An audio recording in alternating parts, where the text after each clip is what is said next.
Every morning, before the sun even rises over Tokyo, a siren echoes through the high concrete walls of Fuchu Prison. Beyond those walls lies a hidden world, one that functions like a sealed-off city, with its own economy, hierarchy, and secrets. But there's one operation inside this fortress that almost no outsider ever gets to see. An operation so precise, so massive, and so quietly powerful that if it stopped for even 1 hour, the entire prison would collapse into chaos, feeding 12,500 inmates. You might picture trays being handed out on metal counters, but the truth is far stranger, far more dangerous, and wrapped in layers of secrecy that even some guards don't fully understand. Because the kitchens of Fuchu Prison aren't just kitchens. They're a battleground. A pressure cooker of tension where convicted gang members, disgraced executives, and men serving life sentences all work side by side, armed with knives, boiling water, and more grudges than most people carry in a lifetime. And among them are inmates whose real purpose inside the kitchen is not to cook, but to watch, to report, to protect something. Something the Japanese Ministry of Justice has never publicly acknowledged. Every tray, every bowl, every grain of rice is counted, logged, and tracked with military precision. But behind that flawless system lies a story of sabotage attempts, secret alliances, and one suspicious incident the prison still refuses to release details about. An incident that nearly shut down Fuchu's entire food distribution line. Tonight, we are going inside the belly of the beast. The kitchens where time moves differently. Where steam, steel, and silence hide a truth that's been buried for decades. Welcome to the story of how 12,500 inmates at Fuchu Prison are fed every day, and the shadowy machinery behind it that almost no one outside Japan has ever heard about. When the stakes are survival, even a bowl of rice can start a war. At exactly 4:10 a.m., long before the rest of Tokyo begins its day, the heart of Fuchu Prison grinds awake. Massive steel doors slide open with a low mechanical groan, revealing the industrial kitchen complex buried deep inside the facility, an area inmates refer to as the engine room. Not because of what it looks like, but because it powers everything. Inside, the air is heavy, warm, thick with steam that blurs the cold fluorescent lights hanging above rows of stainless steel counters. For a moment, the place looks almost peaceful, silent. But then the first group of assigned inmates, selected through one of the strictest vetting processes in Japan's entire prison system, steps in. They're not chosen at random. No one here ever is. Fuchu's kitchen crew is formed from men who show discipline, stability, and a kind of psychological steadiness tested and measured down to the last detail. Yet even then, the guards never let all of them work together without rotating shifts. Because trust inside Fuchu is a privilege, and unpredictability is a weapon. The morning starts with a ritual older than some of the guards themselves. Every knife, every ladle, every cleaver is locked inside a steel cabinet the size of a walk-in closet. To access them, 2 keys are required, never held by the same person. One belongs to a guard posted at the entrance. The other belongs to a supervisor who arrives exactly on time, never early, never late. If either key holder is missing, the operation stops. No exceptions. When the doors swing open, an inventory sheet is read out loud, slowly and precisely. Item 1, vegetable cleavers, 18. Item 2, boning knives, 12. Item 3, rice paddles, 6. The list goes on, and the room waits in collective stillness. Because every tool that enters must return. Every blade must be accounted for. Every moment is monitored. But for the inmates selected for kitchen duty, this isn't just a job. It's a lifeline. A place where good behavior earns a less suffocating routine, where the monotony of a cell gives way to purpose, even if that purpose is chopping vegetables the size of small trees. Yet beneath the routine, cracks exist. Whispers travel. Some kitchen workers belong to factions from outside, yakuza groups, fraud syndicates, street crews that once roamed Shinjuku and Osaka. Inside the kitchen, those loyalties simmer quietly, never spoken aloud, but always present. A sideways glance here. A slight pause there. A word of warning exchanged in the steam cloud over a boiling cauldron. Because the kitchen is the one place where everyone's guard drops. Hands are busy. Tools are sharp. Supervision is tight, but not airtight. And everyone knows one truth. If there were ever a power struggle inside Fuchu Prison, the kitchen would be where it starts. While the first team begins washing, peeling, sorting, and measuring, a second group enters a reinforced room in the back, home to Fuchu's towering rice boilers. These machines are the size of small cars and can cook hundreds of kilograms at a time, producing enough rice to feed several villages. When they activate, the entire floor vibrates, humming like a hidden engine beneath the prison skin. Through all of this, the guards watch carefully. They don't just observe movement. They observe patterns. Who works slowly? Who stares too long at another inmate? Who avoids using knives? Who uses them too eagerly? Everything is a clue. Because decades ago, long before body scanners, before automatic locking systems, and before digital tracking, there was an incident in this very kitchen that changed the rules forever. An incident the prison refuses to comment on. An incident that still influences every corner of Fuchu's food operations. For now, the men chop, cook, and prepare, unaware that today, something unexpected will surface. Something that threatens to disrupt the delicate machinery that keeps this massive feeding operation running. And once that machine stutters, just once, the entire prison feels it. The guards know it. The inmates know it. And soon, we will too. Fuchu Prison's kitchen might look like an industrial labyrinth of boiling pots and slamming lids. But behind the noise lies a system more intricate than most people can imagine. One that was engineered not just for efficiency, but for control. A control so complete that no inmate, no guard, and no outside force can interfere without leaving a trace. To feed 12,500 inmates every single day, the prison relies on what officials quietly call the three-layer cycle, a synchronized chain of planning, production, and distribution that must never break. And though it sounds simple on paper, the reality inside these walls is far from it. The first layer begins in a room few inmates ever see, the nutritional planning unit. It's silent, almost clinical, filled with aging binders and digital logs that stretch back decades. Here, government dietitians, civil workers, not prison staff, create a rotating menu that meets strict nutritional rules. No dish is chosen because it tastes good. Every meal is selected because it must meet caloric minimums, cost restrictions, and cultural dietary considerations. There is no improvisation, no last-minute changes, no personalization. And yet, hidden in those menu rotations are patterns inmates have learned to decode. Some have memorized the cycle so well they can predict when fish is coming, when tofu replaces meat, and even which day the rice is intentionally softer, usually right before an audit or inspection. These details might seem trivial, but inside a prison where freedom doesn't exist, every tiny piece of predictability becomes a form of power. But the second layer, that's where things get dangerous. Production. This is where the kitchen crew, handpicked inmates under heavy supervision, turn raw ingredients into thousands of portions. At its peak, Fuchu Prison cooks more rice in 1 hour than most restaurants serve in a week. Massive mixers churn miso paste into enormous vats. Vegetables are cut by the crate. Fish is portioned with military precision. And everything is timed. 7 minutes behind schedule, and the whole cycle collapses. 10 minutes behind, and the guards start to worry. 15 minutes behind, and every unit in the prison goes on heightened alert. Because the worst thing that can happen in a facility this size is unrest caused by hunger. But it's the third layer, the distribution chain, where the story becomes something darker. Meals don't simply get carried to cells. There are no loose trays wandering around the prison. Instead, every portion travels through a maze of rolling carts, sealed food elevators, and guarded checkpoints designed to prevent tampering, theft, and sabotage. Even the serving trays themselves are weighed before and after distribution. The system was created after an event the administration refers to only as the disruption. No official record exists. No public document mentions it. But old guards whisper about it in private.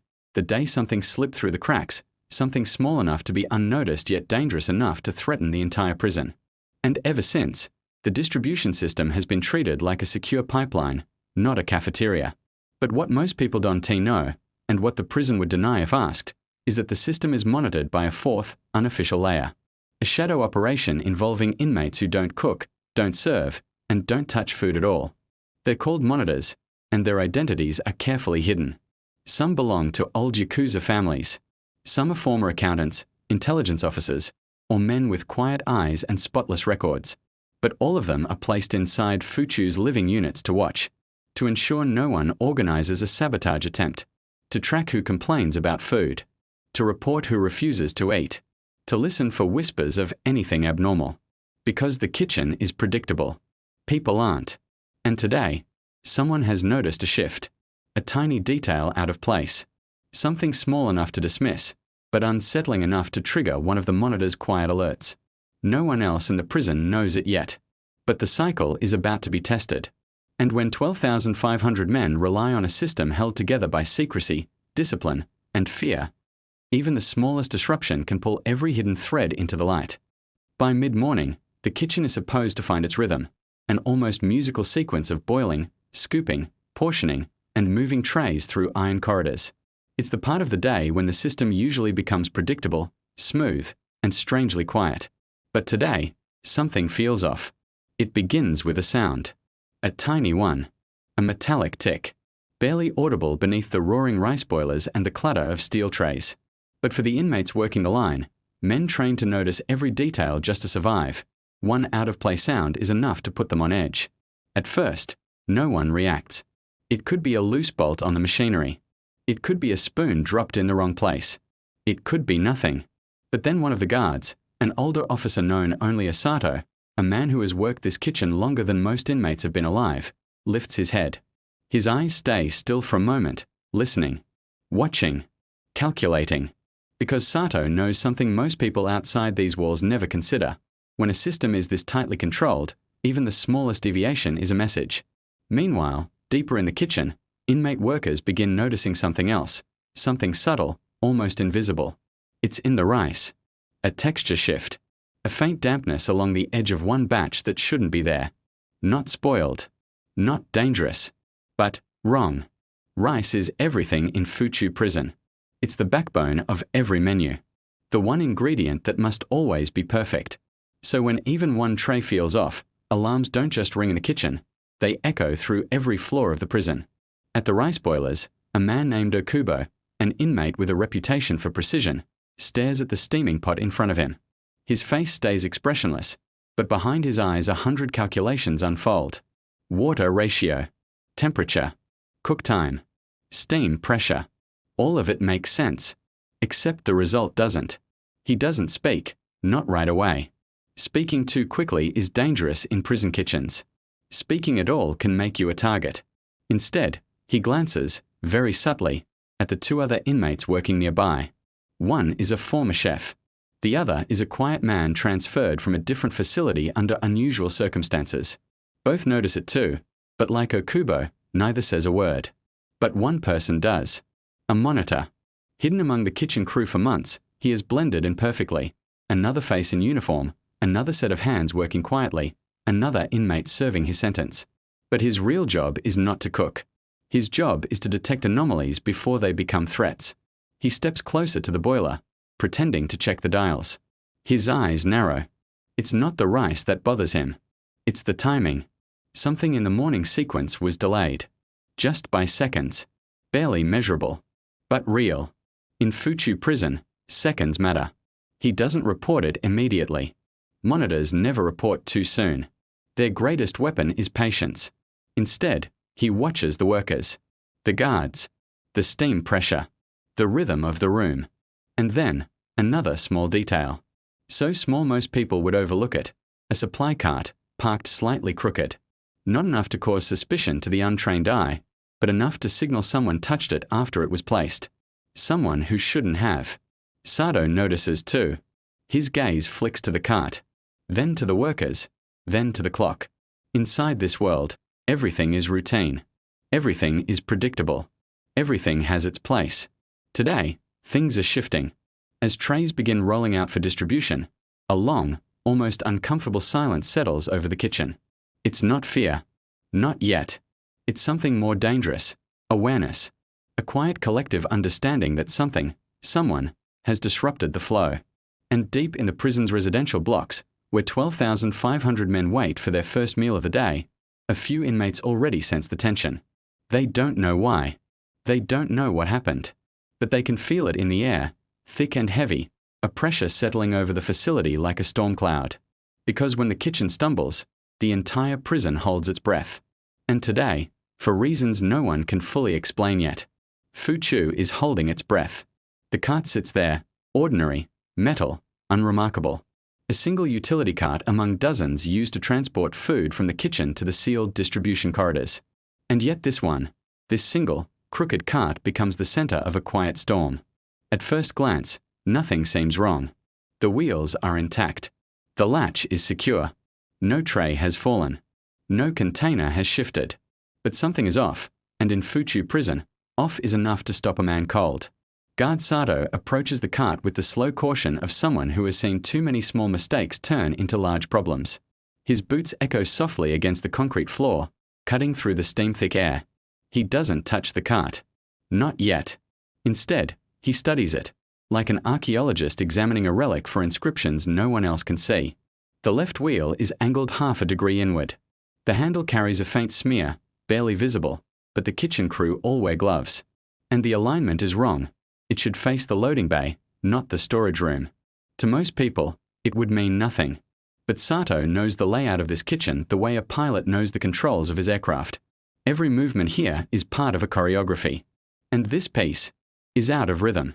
Behind him, the inmates keep working, but their eyes flick toward the scene in brief, stolen glances. No one dares stop. No one dares approach. Because the cart has crossed an invisible line, becoming an object of suspicion. Okubo, still standing by the rice boilers, notices Sato's posture. He recognizes it immediately. Controlled tension. The kind of guard only shows when he has encountered something that forces him to question the routine. The monitor, still acting like an ordinary kitchen worker, drifts subtly into position. He doesn't look at the cart directly. Monitors never show interest outright. Instead, he adjusts a stack of trays on a nearby counter while watching Sato through a reflection on a polished steel surface. Then Sato finally speaks. A single word. Low. Measured. And far too calm. Or who moved this? The room freezes for just half a breath. Not a full stop, because no one in Fuchu ever risks showing hesitation, but it's there. A slight pause in motion. A faint stiffening of shoulders. And in a prison kitchen, that kind of silence weighs a lot more than noise. An inmate named Fujimori, the one responsible for loading carts that morning, is the first to answer. He steps forward, hands clasped behind his back, posture ramrod straight. I placed it there, sir. During prep.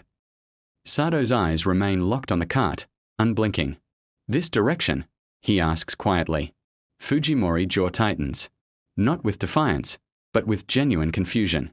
He glances at the handle, the wheels, the cart's alignment with the floor tiles. His brow furrows.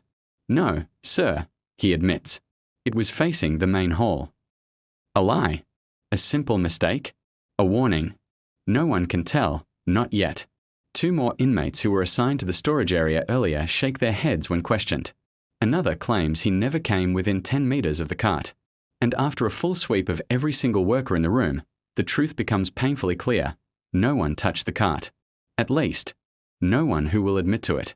The air changes then. It's subtle, but unmistakable. A low hum of tension travels through the room like a quiet electric charge. Even the clatter of machinery seems to sound different, as if the environment itself senses that something is wrong. The monitor, standing among the inmates, inches closer mentally, though not physically. His mind races, stitching the small details together. The rice batch that was cooked too early, the slight shift in the day's timing, that strange sound he heard earlier, the dampness on the tray. And now, this cart. They were all just small anomalies, insignificant on their own. But together, they were starting to form a pattern that whispered of interference. Sato signals to a junior guard, who steps forward with a handheld scanner. This is a routine check, normally reserved for random inspections, but not today. The guard scans the cart. Top, bottom, wheels, handle, latches, nothing.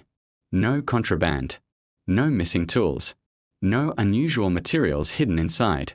But Sato isn't convinced.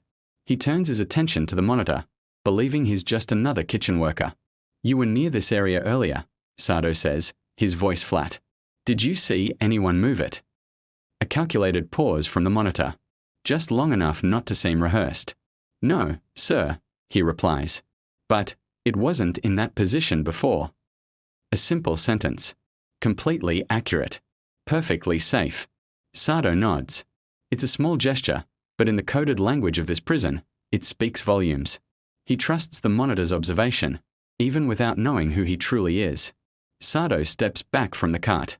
His voice rises just slightly, carrying an edge of authority sharp enough to cut through the steam and clatter. Reset everything. Recheck all stations. No trays move until I say so.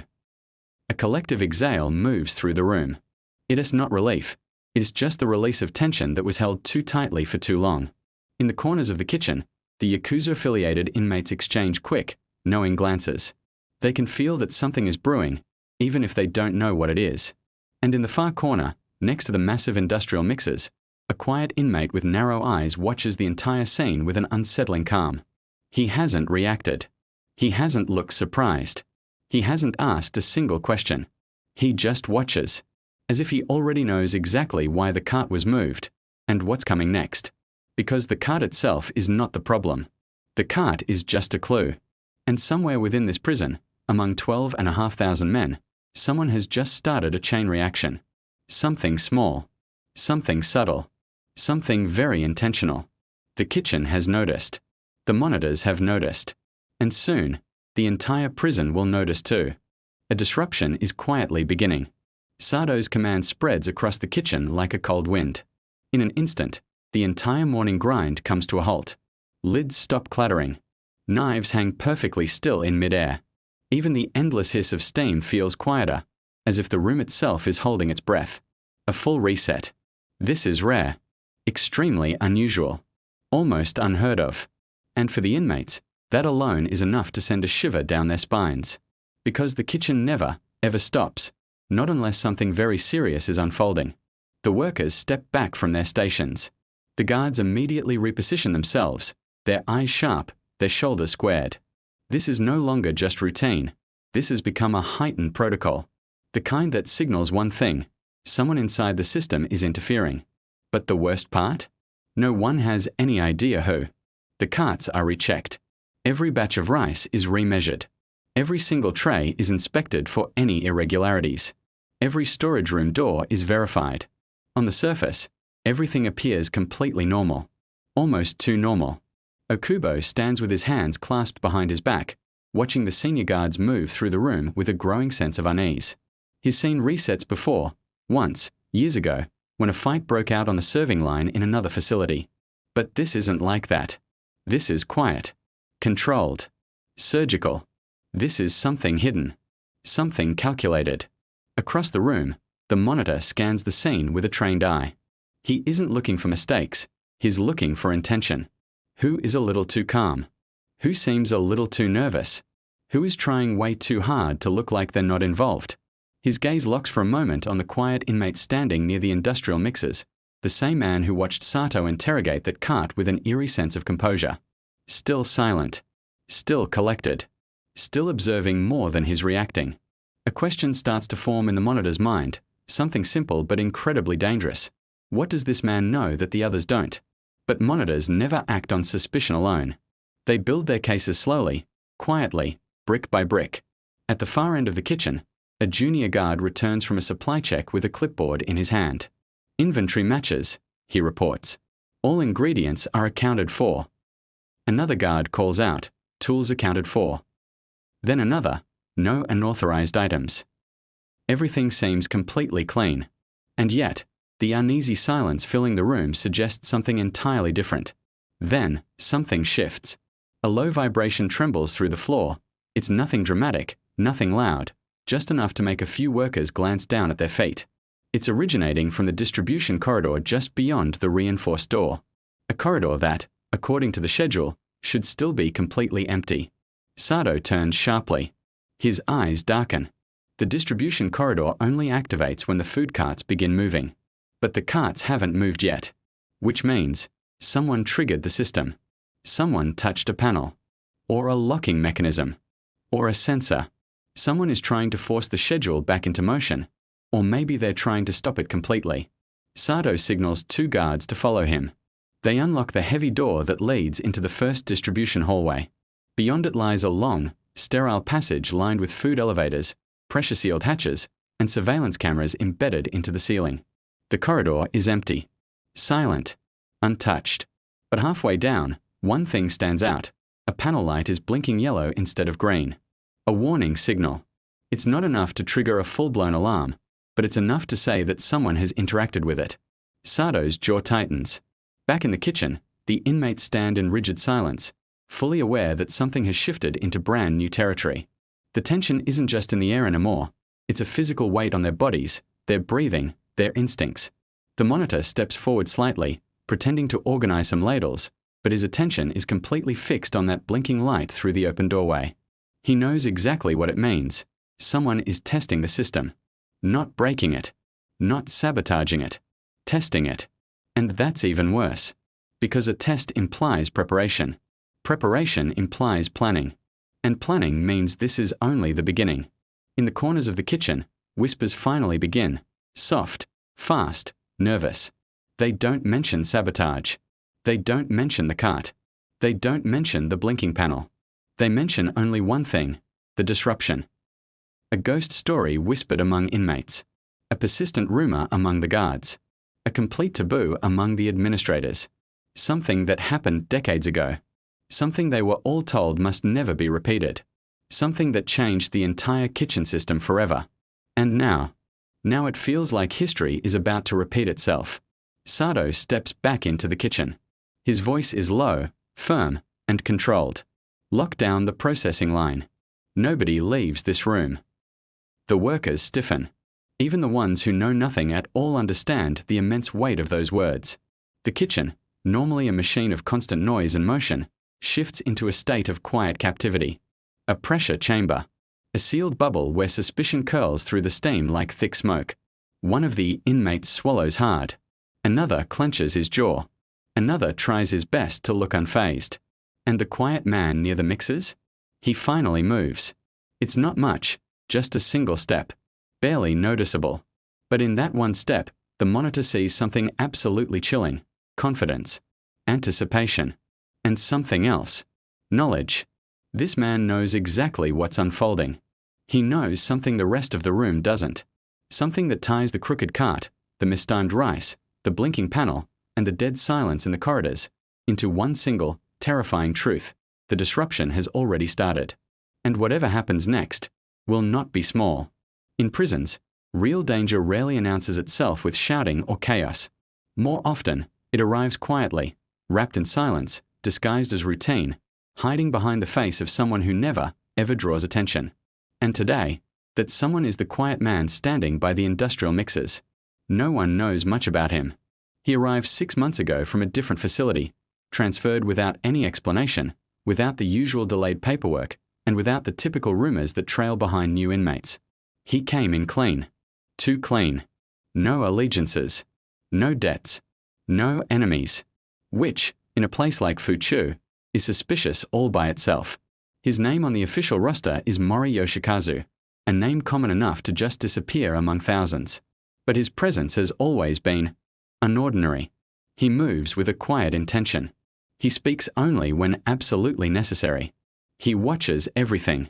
And today, as the kitchen locks down and the guards begin their quiet investigation, Mori finally steps forward. He doesn't move toward Sato.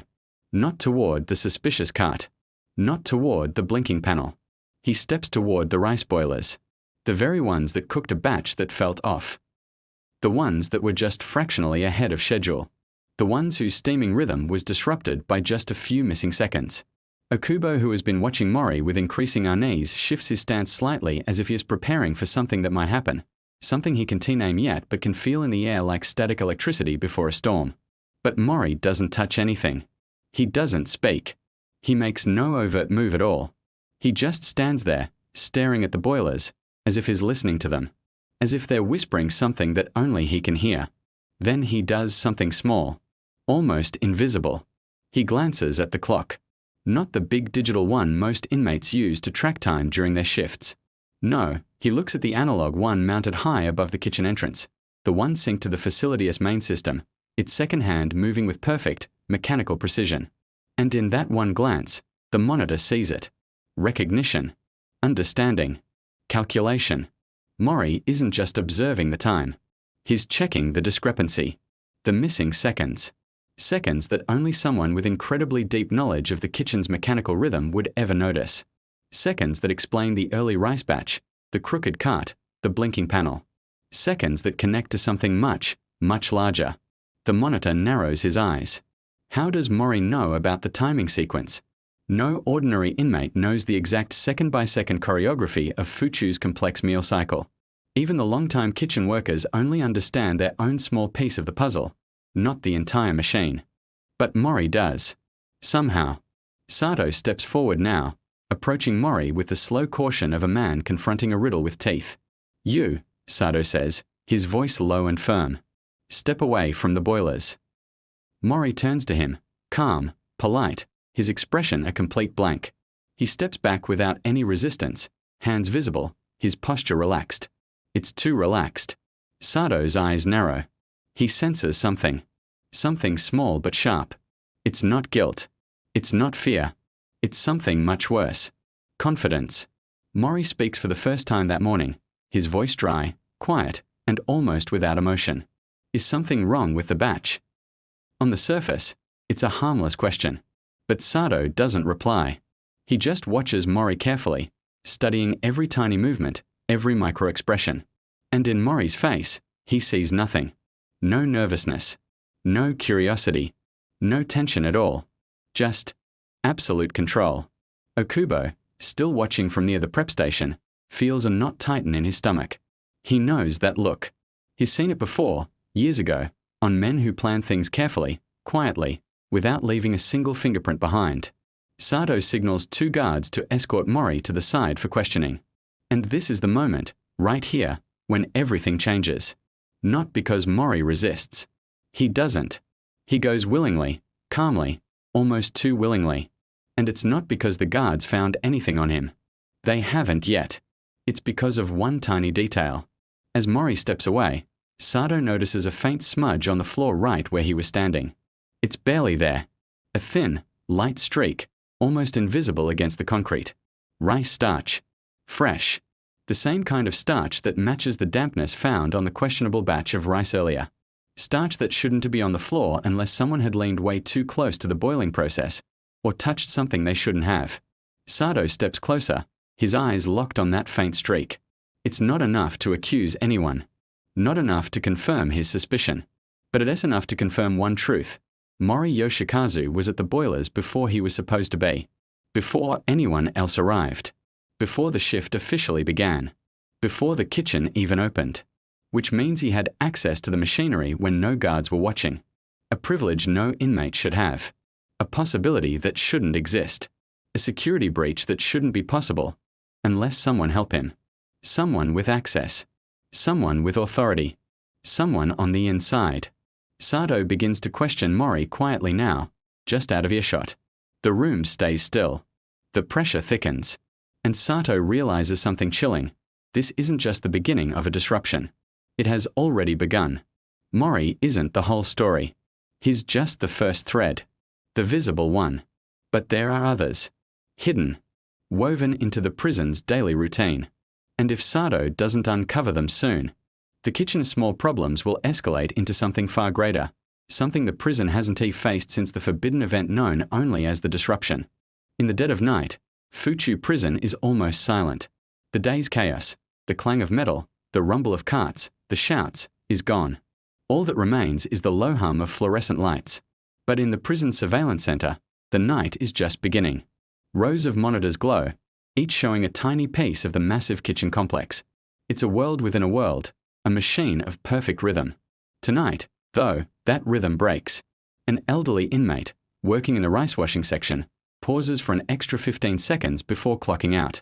It's nothing, a tiny flicker in the system. But here, every flicker is a threat. A guard zooms in. The old man's shoulders are trembling. Behind him, a small vent panel is slightly ajar. The room goes still. Fuchu doesn't just fear riots or escapes. It fears what it can't explain. Especially when that same vent was the starting point of the infamous kitchen sabotage incident years ago. 2 guards are dispatched. Their footsteps echo through the empty halls. When they reach the man, he's frozen, not with guilt, but with sheer terror. He whispers just one sentence. It's happening again. The guards pull the vent open. Inside, there's no weapon, no contraband. Just a message, handwritten on a scrap of paper. 7 neat, deliberate characters. Check the water lines. Suddenly, The entire command room snaps to attention. The last time a note like this appeared, it came from an inmate informant working for the Ministry of Justice, embedded deep in the kitchen. He vanished shortly after sending it, transferred without a trace. Is this a copycat? Or is the same invisible network still operating in the shadows? They don't wait to find out. The kitchen lights blaze back to life. Teams sweep the building. And behind a row of steaming boilers, they find it. A pressure valve, partially loosened. 2 more bolts, softened with a strange, sticky substance. 1 more day, 1 more shift, and the entire boiling line could have exploded. These are boilers the size of small cars, hot enough to melt steel, responsible for 12,000 meals. The consequences would have been catastrophic. Someone inside tried to destroy the system. Or someone inside saved it. Or, the most unsettling thought of all, both are true. And in the quiet aftermath, one fact becomes brutally clear. Feeding a prison this size isn't just a logistical miracle. It's a battlefield. The food line isn't a kitchen, it's a front line. By morning, the danger has been contained. The note is gone, the old man quietly reassigned. No report is filed. It's just another secret swallowed by Fuchu's concrete walls. Breakfast goes out on time, as always. The men shuffle into the dining hall.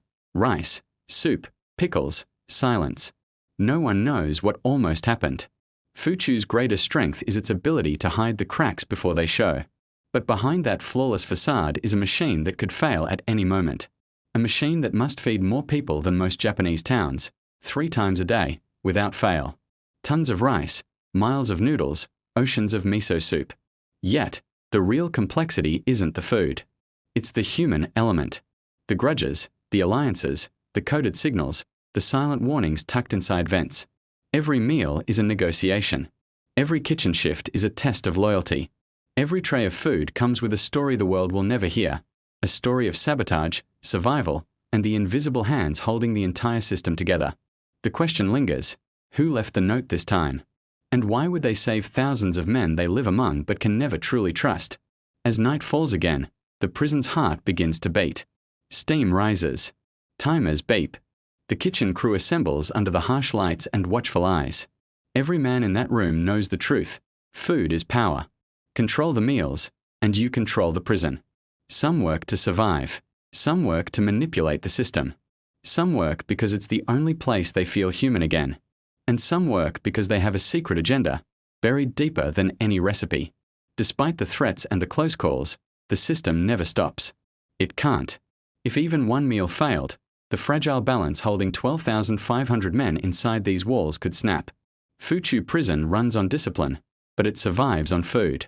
And the story behind that food is stranger and darker than anyone on the outside could ever imagine. Now, the final question hangs in the air like steam. In a prison this large, this secretive, this volatile, who really controls the kitchen? In the deepest part of Fuchu, where the kitchens stretch out like a metallic labyrinth, the steam never truly fades. It clings to the ceiling, the steel tables, and the men who work the endless shifts. And in that haze lies the truth. Feeding 12,500 inmates isn't just a routine. It's a ritual of control, a barometer of tension inside these walls. But within this ritual, something else has always existed, a network. Not of gangs or contraband runners, but of watchers. Quiet observers planted in the simplest jobs. Washing rice, stirring soup, counting trays. Each one is a chess piece, placed with a hidden purpose. The Ministry of Justice denies it. Former guards refuse to speak. But every time a loose bolt is found, a note appears in a vent, or a crisis is averted before it begins, the question returns, who protects the kitchen? And why? Some whisper it's a remnant of an old intelligence program, abandoned decades ago. Others believe it's an internal faction of inmates, enforcing their own shadow justice. A few, who understand how delicate Fuchu's balance truly is, believe it might be both. Because in a place filled with men who have lost everything, the kitchen is where pressure builds, where alliances form, and where betrayal begins. The people who understand this best are the ones who move in silence. The ones no one ever notices. The ones who leave warnings when they feel the ground shaking beneath their feet. Tonight, the prison sleeps. Tomorrow, the meals will roll out again, flawlessly, like clockwork. Most inmates won't know how close they came to disaster. Most guards won't know who saved them. And the kitchen crew will work under the same fluorescent lights, repeating the same motions, living the same double-edged existence. But somewhere in that vast, sweating network of pipes and boilers, someone knows the full truth. Someone who watched the old informant vanish years ago. Someone who saw the pressure valve loosen before the guards arrived. Someone who slid that note through the vent and walked away without a trace. The kitchen is their battlefield. The food line is their territory. And the survival of 12,500 men depends on their invisible decisions every single day. In the end, Fuchu Prison's meals are more than just food. They are message. Order survives here because someone in the shadows demands it. And until the day that person is found, the steam will continue to rise, carrying secrets that never escape these walls. Because at Fuchu Prison, the food will always be served, the system will always run, and the truth will always hide in the heat. Thanks for watching.